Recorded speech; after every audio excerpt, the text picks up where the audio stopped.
Dr. Faero, thank you so much for being here today. Thank you, Stuart. It's an honor to be here. Looking forward Yeah. to it. And I wanted to have you on because we talk a lot about success. We talk a lot about mindset on the show. Haven't done a lot yet with our physical being, our health and wellness. And you have a book and a methodology that I don't think a lot of folks in the States have heard of yet, or at least it's becoming more well known. What is the Pulse Cure and how did you develop it? Yeah, The Pulse Cure is a book about how to use wearables like smartwatches that will track your heart rate and stress level uh, to optimize your stress level, to find rest that you need, and also to find out how much can you push yourself, and then to find the right balance. Because the problem in our modern world is that we are too stressed compared to the way we rest too little. And on these wearables that track your heart rate is kind of a speedometer for the intensity of your life. Mhm. And when you have this speedometer, it's so much easier to regulate your stress levels. And that is the theory or the practice behind the pulse cure. And the book has been an absolute bestseller here in Norway, where I'm from. It has actually quite changed the way so many health conscious people approach their health. I'm looking forward also to see it in the States, and it's been translated into 8 languages. So it has Awesome. transformed my life for sure.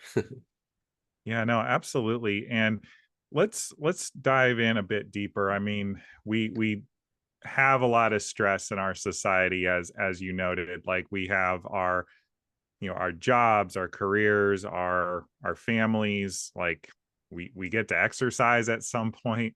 Knowing that your methodology is around like the health monitoring our pulse as we go, what should people know? Like maybe what's the entry level to understanding what an optimal range is?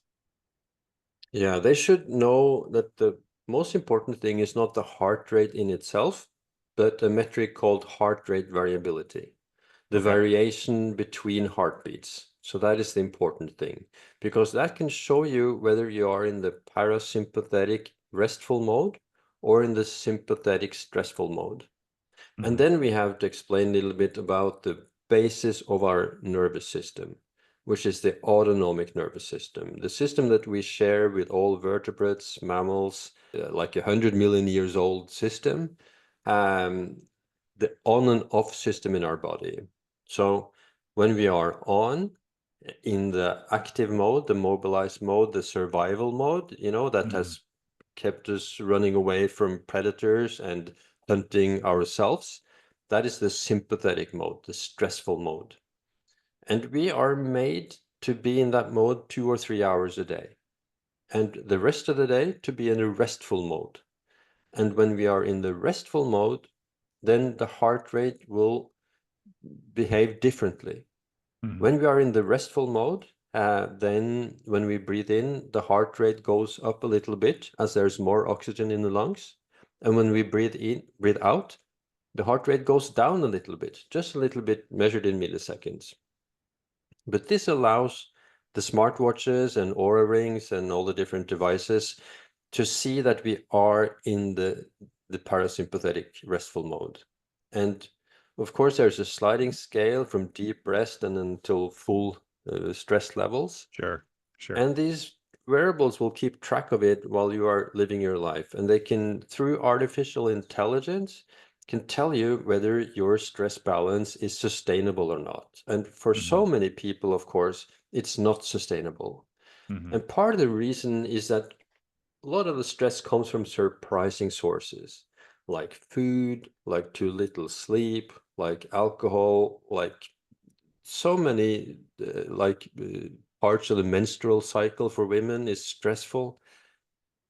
And there will be so many surprises because the heart rate reacts to any demands on the body before you can feel it. We Mm. actually are really poor at feeling the stress levels ourselves. It's not the sense that has needed to be developed. we have needed to develop senses, you know, like eyesight and smell and hearing towards the outward threats throughout history. Yeah.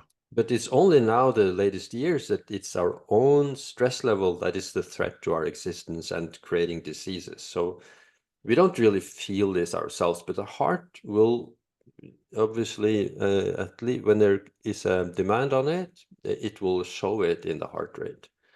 So you get kind of an insight to the function of your body that is important to know to keep a good stress balance. And for performance, for well-being, and for longevity, this is super important.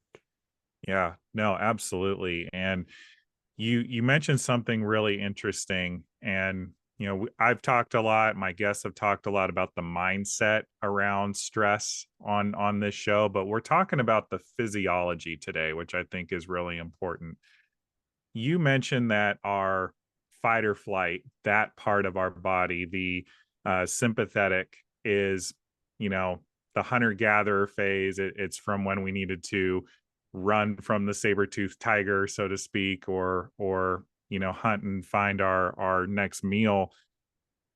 In a society where so much is on demand and handed to us, we're surrounded by stress more than ever. Is there anything that you can point to for why this is, and what listeners can be mindful of?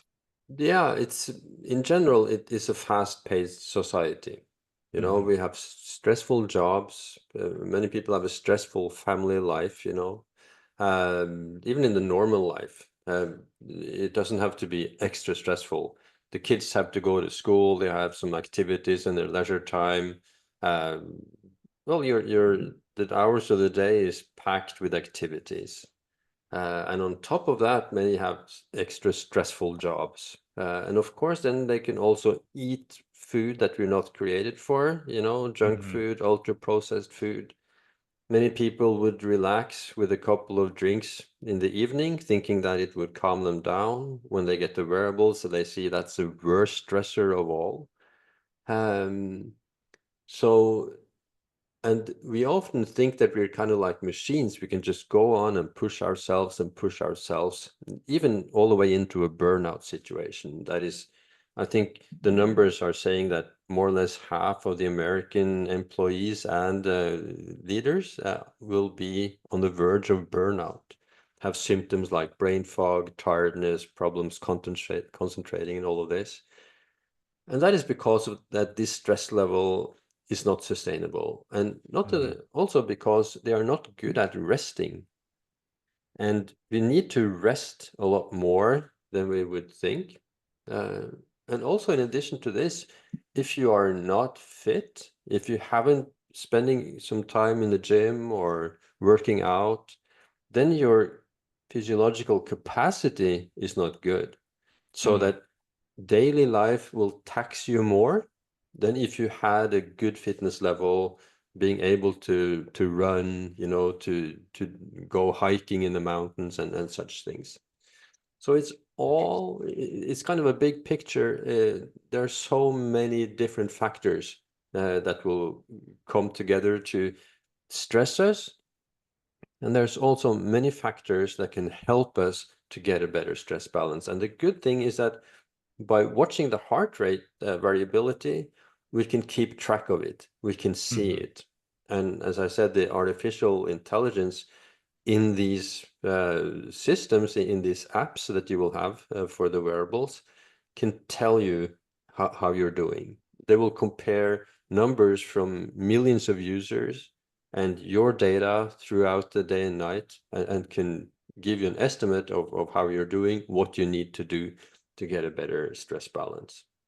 Oh, so many things I want to ask you to follow up, but I think something that was really important that you just said, it's almost like the type of stress that we have is important. So a lot of people I know make excuses not to exercise, or not to eat healthy, or oh, I'm going to have this drink or two, and that's okay. But it's like those short-term decisions are creating longer term consequences, whereas taking the short-term stressor of I'm going to put physical stress on my body by exercising, that's going to create a larger capacity for stress overall. Is that what you're saying? Yeah, that's what I'm saying. And you know, you're pointing to the compound effect, right? That Hmm.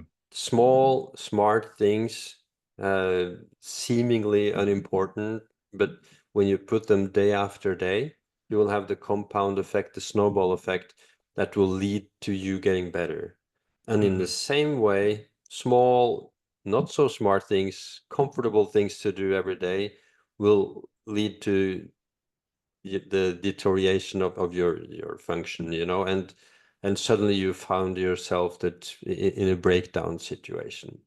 So it's these small things every day. So it's sleeping a little bit better, cutting out some glasses of alcohol, eating a little bit better, doing some exercise, small adjustments in your lifestyle that over time will make the difference whether you keep your health or lose your health.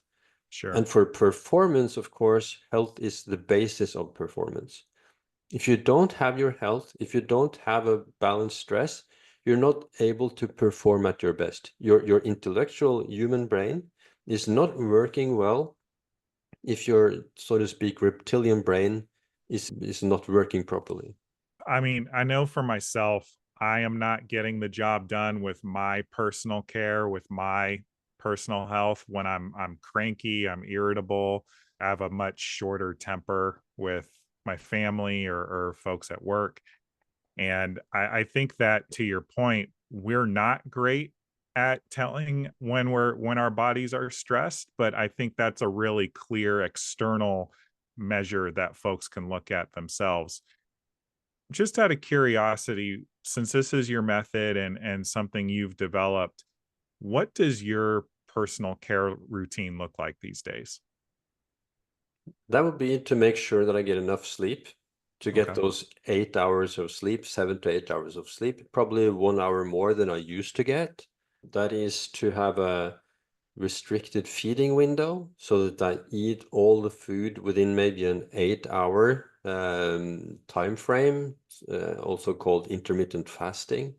Okay. It is eating food that my grandmother or great grandmother maybe would recognize as food, as little ultra processed food as possible, as much whole foods as possible. I will do some workouts every day, not much, maybe 2 minutes. Push-ups, squats, and sit-ups, you know, the very basis of it. But I will Yeah. do it every day. And then maybe 2 or 3 times a week, I will do 30, 40 minutes workout, not too hard, but maybe zone 2, zone 3 exercise. Hmm. And yeah, that would be the basis of it, I would say. I would also do cold exposure through cold Okay. showers and sauna and cold plunges, and that is very popular, probably also in Ohio or in the States. Yeah. So I would do a little bit of these things, and of course, on top of that, I'm also mindset, of course, as you say, is very important. You know, to have gratitude, to look at what works rather than what does not work, not compare yourself too much to others, not be too perfectionistic. You know that good enough is good, and that is also important. You know, with the pulse cure because you I'm not talking about health optimization. I'm talking about health normalization so that you will have a Yeah. health level that is not in your way, that will keep you healthy, keep you productive, and as long as you're supposed to live. So there's a lot of people using health optimization, you know, using most of their days to try to get as good health as possible. But I'm talking about maybe investing half an hour to 1 hour of every day in your health Hmm. because there's no alternative. If you don't do that, you know, there's a price to be paid at the other end, you know. We Yeah. need to, and now we know so much more about how important lifestyle is to avoid getting sick. So the whole healthcare system that I work in, you know, as a doctor, I make my money from sick people. The pharmacological industry makes the money from sick people. Yes. And so we are waiting till people get sick and then we treat people. And I've heard that in the US, you cannot even get to your doctor unless you're sick. You will Yeah. not get a refund, or it's not covered by your insurance if you're not sick. You know, Correct.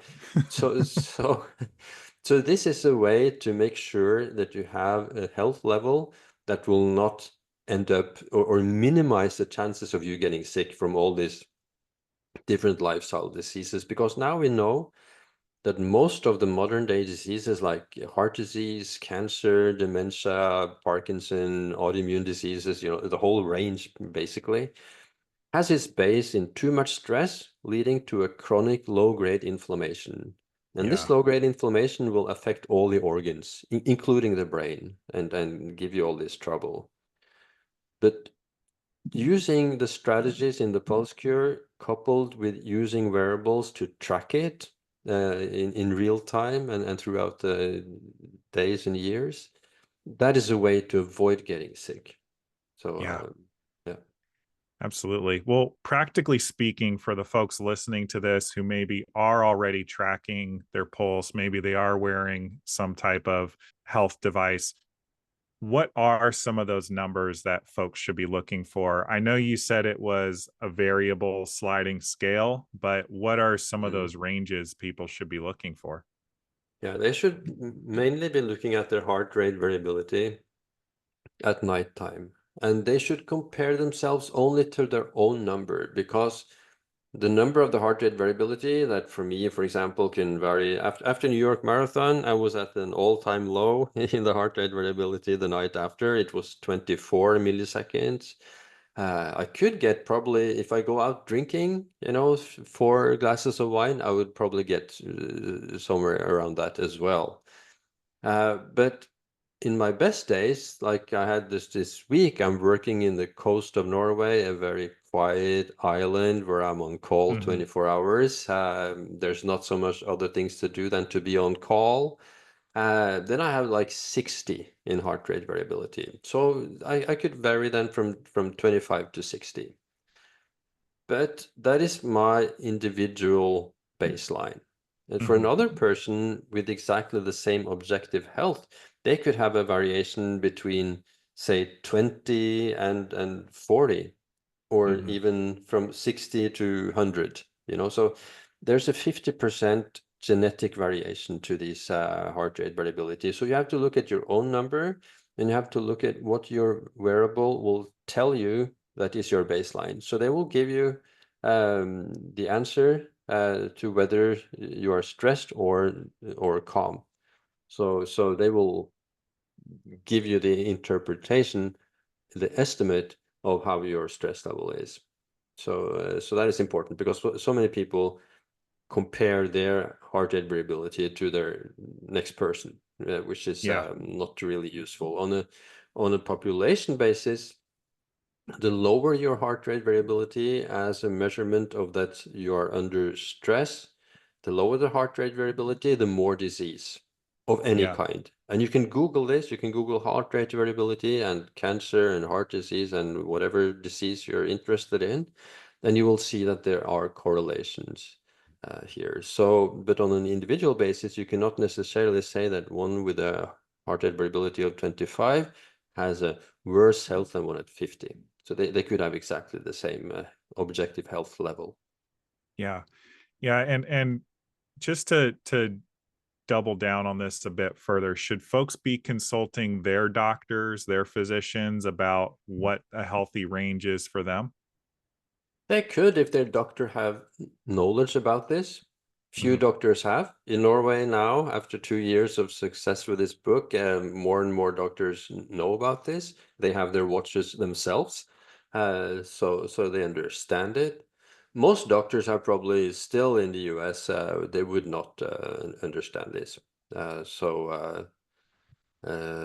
not sure that it would be any help. Maybe a holistic doctor would know. Okay. So heart rate variability, the autonomic nervous system would be very familiar to chiropractors and Yeah. naturopaths and so on. Less so among doctors, is my experience, and it's probably the same in the US. So I'm not sure if that would help much and that is also why the Pulse Cure is still the only book in the world that will is a kind of a guidebook on how to use this. The best would probably be to consult that. But if you see, and that is important, because if you see that your stress level is deteriorating and you cannot find a reason, you should go to your doctor because it could be things like cancer. I Yeah. know several incidents where they have seen that their heart rate variability is getting down. They have tried all the different strategies in the book, and it's still going down. And it could be a cancer, it could be a deficiency in iron, in B12, in vitamin D. It could be a lot of different things, but it could be things that you cannot fix yourself. So that it's important that if you see your heart rate reliability going down and you don't understand what it is, it may be that you have to go to your doctor and do a checkup to see if everything is all right. Yeah. Because you may be trying to fix your physiology and the problem is something you cannot fix. It Yeah. is a kind of a disease that you have to take into consideration. Yeah, absolutely. But I also just want to say for the listeners, I think it's a real gift to begin to develop a practice of, checking in with our bodies so that we can become more of the expert on our bodies, on our wellness, what we need, and catch something like cancer before it's, stage 4 or worse. Absolutely. When your body is battling cancer, even in the beginning, it will be a demand on your body that will be visible in your heart rate. Mhm. So that's important. And also, as you're saying, you to become your own doctor. So the first quote in the Pulse Cure is from Albert Schweitzer. He was a famous doctor in the Yeah. 1800s. He was saying that the doctor of the future will be yourself. And Oh, I and love that. now we have the tools to do that. You don't have to kind of be in the dark and then go to the doctor and then the doctor will take the test and explain how you're doing.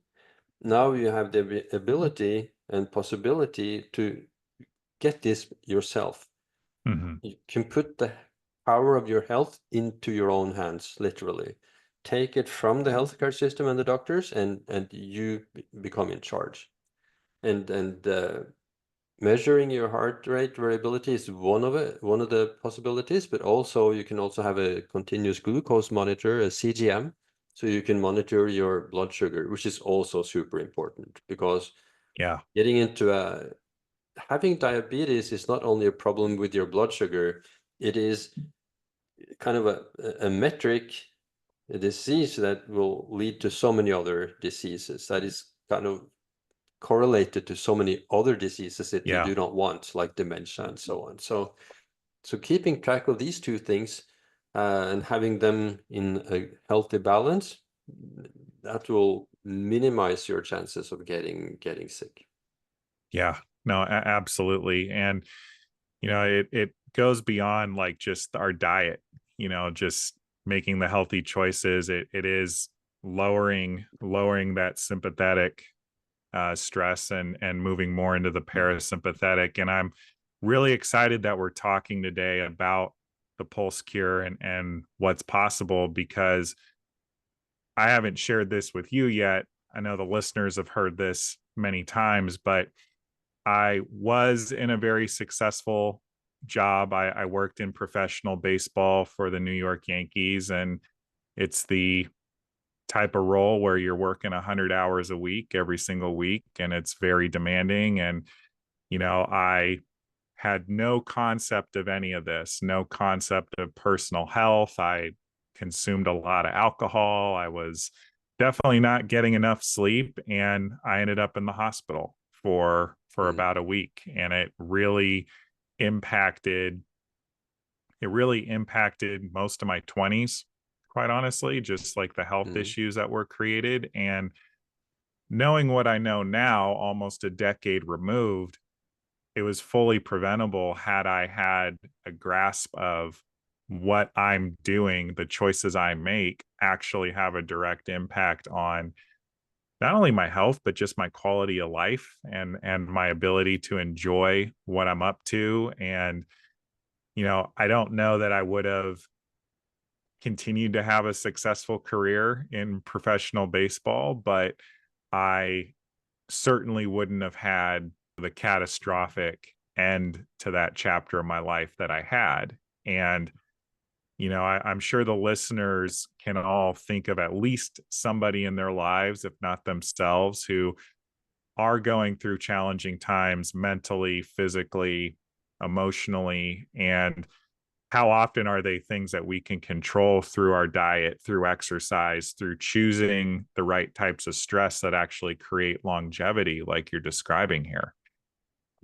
I wanted to ask you this. You mentioned that you ran the New York City Marathon. Like that to me sounds like something that is a benefit from the Pulse Cure, being able to tackle something like that, a physical challenge. What are some of the other ways that maybe aren't as obvious that the Pulse Cure has positively impacted your life?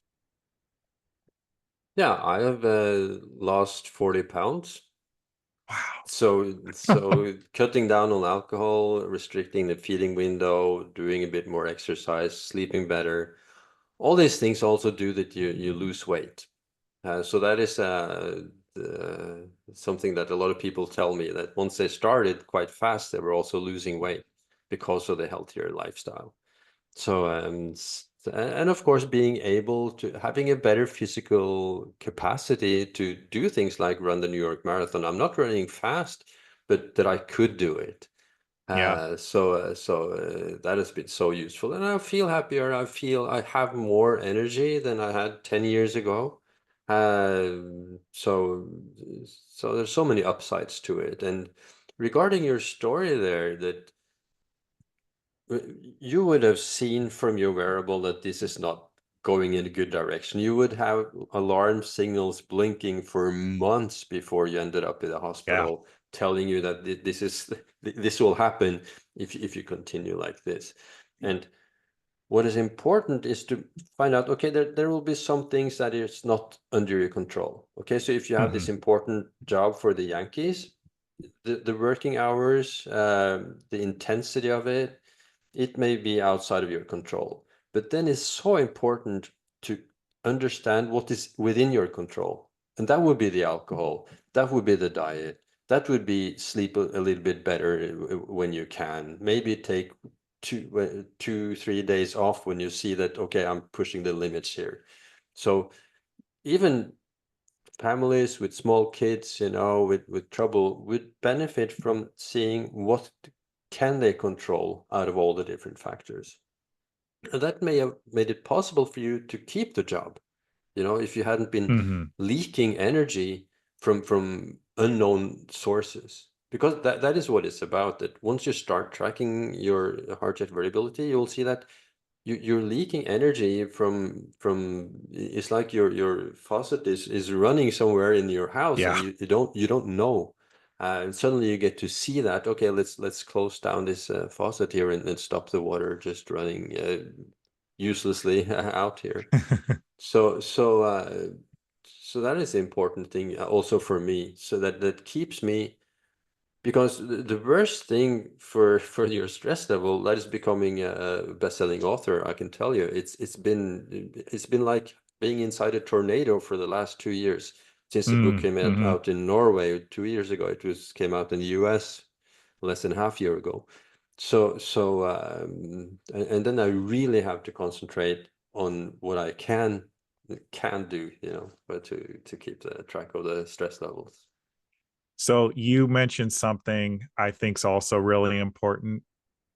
I think that as human beings, we have a bias towards this idea, this belief that once I achieve something or once I get to something like some type of benchmark, then I'll be happy. Then I'll be able to relax. And you did something super challenging. You wrote and published a book. You've been on a press tour for 2 years, darn near. I mean, that's part Yeah. of what we're doing today, just to call a spade a spade. And it the stress never actually goes away. Like, Mm. you accomplish something that I think a lot of people imagine in their heads, like, once I achieve a certain type of success, like once I write the book, once I publish the book, once the book is a bestseller, then I'll relax. But in reality, it's just managing the stressors as they come, and also knowing that with doing anything great in the world, there's going to be a lot of stress and things to navigate. And so I acknowledge you for that as being an example and a thought leader in this space. And I just hope that the listeners are hearing that the Pulse Cure sounds like something that can not only benefit us all, but also help us keep performing at a high level while increasing our quality of life. And, Yeah, and absolutely. And that is the reason why it has become a bestseller, because it works, because people perform better with less problems, less disease, and recommend it to all of their friends. So it's kind of a by word of mouth selling book. And which is also an Audible, by the way. Many people like, rather to listen to an yeah. Audible than read a book. And it's also important because having this balance is good for performance. That one of the most important research on success and performance is from Anders Ericsson, who was researching the Berlin Philharmonic Orchestra to see who will play solo violin in front and who would be in the orchestra and what's the difference. And the difference was those famous 10,000 hours, that Hmm. Malcolm Gladwell talked about and many others. But what is not so much recognized is that they were resting more. They were sleeping more. They Yeah. were taking more naps. They were sleeping on average 1 hour more than the others. So having the control to perform when you should perform and to rest when you're not performing, that is so important. And he found that the same was valid across all categories, whether you were a sports star, a business person, or a musician. Your ability to be on and off, and to regulate that yourself and not just be because of the circumstances, that was a key to the success. Yeah. So it's good. Keeping your stress level in balance is good for performance, well-being, health, and longevity. So you get everything in one pack. And what you have to do to achieve this is free. It doesn't Hmm. cost anything. To exercise is free. You can go out running. To sleep is free. To do breath work, to calm yourself down is free. Cold water immersion is free. Eating whole foods is free. Fasting, of course, is cheaper. Drinking water instead of alcohol is cheaper. So it doesn't have to cost you any money. What will cost you money is getting sick. Yeah. That is when things starts to build up and on your bill, and then it starts depending on your insurance and whether you will find the best doctors that will help to treat you. But before that, things are in your own hand and under your own control, and it is not really costing money. Yeah. Yeah. And I wanted to ask you this. The person I'm going to name is huge here in the United States. Have you heard of someone named David Goggins? I've heard of it, but I'm not familiar with it. Yeah, no worries. No worries. So, David is one of the biggest motivational speakers, let's say, here in the United States currently. And he definitely has accomplished a lot in terms of like physical performance. Like, I'm going to conquer everything with my mind, but it's from a very go, go, go, do, like the idea I'll sleep when I'm dead. But I think that what people miss in his story is, while he's doing these amazing physical feats, he takes a ton of time to rest and prepare and take care of his body. Like, people hear about him running a marathon with a sprained ankle and qualifying for the Boston Marathon, but they missed the part of the story where he talks about he stretches his body for almost 2 hours a day, every single day. And it's all to, I think what you're saying, lower the stress, you know, prepare himself for the next day so that he can go do these superhuman, super physical things. And I just want the folks to hear that, you know, in our society where we do want to be operating at our peak, like everything Dr. Faero is saying today is actually what we need to do. It's not pushing yourself endlessly, it's balancing it out with the self care and, quite honestly, valuing ourselves and valuing our health enough so that we actually can be there to run the marathon or even just be there for our kids later on in life. And so, Dr. Faero, I really wish we could keep the conversation going. I want to make sure that we let the listeners know where they can get in contact with you. What are the best places for them to pick up the book, continue the conversation, and go from there? Yeah, so the book is available anywhere on Amazon, on Barnes and Noble, and any at least digital outlet. You may not find it in your local bookstore, but it's on the internet. It is available. It's a normal published book by a British publisher, and it's an audiobook, as I said. I'm also on Instagram, Dr. Torkil, dr.torkil, on LinkedIn. So people will be able to find me. I'm on lots of podcasts, so there's also other podcasts they could listen to if they want to know more. So I have also a website called thepulsecure.com where I have a 1 hour video lecture where you can see how I interpret the different curves from the Garmin watch. And I must say that when I'm talking about micromanaging your stress level, like I've been talking about now today, that is the Garmin watches that will give you these 24 hours readings and the stress level in the moment. So almost all the different smartwatches will have, heart rate variability and some way of helping you. But by far the best ones would be the Garmin watches. Awesome. Awesome. And folks, we will have all of these resources linked below in the show notes, wherever you are catching this episode, so that you can continue the conversation. Grab the book, grab a watch also, so you can begin this journey for yourselves. Torkil, one of the questions I ask all of my guests as we wind down the episode, what are you acknowledging yourself for today? Oh, that would yeah, that's a bit hard, but that's important, to um I must say I've been good the last week. I've been working here. I've been on call 1 week on the west coast of Norway, and I've been able to wind down, been able to do my workouts. I've been able to finish a book, and still feel good, and heading for a lecture now in a couple of hours. So I must say that I've been able to keep my balance because the week of the going to New York, running the marathon, dealing with the time zone difference and being able to, recuperate and recover, that is what I would acknowledge. Yeah. Yeah. Well, thankfully you wrote the book on lowering your stress levels.